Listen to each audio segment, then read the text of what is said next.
এবার ইসরায়েলের প্রধানমন্ত্রী বেনিয়ামিন নেতানিয়াহুর পতনের দাবিতে উত্তাল ইসরায়েল। গাজা যুদ্ধবিরতি ও বিশ্বকে অস্থিতিশীল করতে একমাত্র দায়ী তিনি, এমন দোষারোপে তার দেশের ক্ষুব্ধ জনতা এবার চরম ক্ষোভে ফেটে পড়েছে। অবশেষে কি নিজের মসনদ হারাচ্ছে নেতানিয়াহু?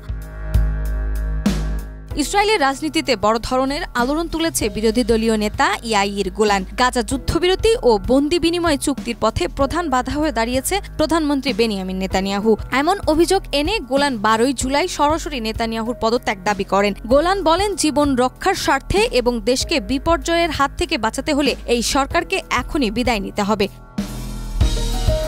তিনি নিউ ইয়র্ক টাইমের সাম্প্রতিক অনুসন্ধানী প্রতিবেদন তুলে ধরে দাবি করেন, নেতানিয়াহু, অর্থমন্ত্রী বেজালিল স্মোট্রিচ ও জাতীয় নিরাপত্তা মন্ত্রী ইতামার বেন-গাভির নিজেদের রাজনৈতিক স্বার্থে বন্দি বিনিময় ও যুদ্ধবিরতির সম্ভাবনাগুলো ইচ্ছাকৃতভাবে বানচাল করছেন।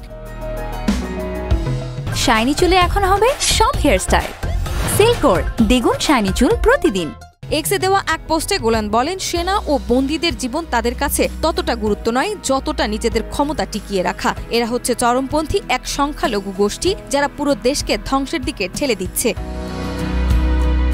নিউ ইয়র্ক টাইমের প্রতিবেদনে বলা হয়, গাজায় যুদ্ধ দীর্ঘায়িত করার সিদ্ধান্ত রাজনৈতিকভাবে উদ্দেশ্য প্রণীত। নেতানিয়াহু ও তার ডানপন্থী মন্ত্রিসভা এই যুদ্ধকে ব্যবহার করছে জনসমর্থন ধরে রাখতে এবং সরকার টিকিয়ে রাখতে।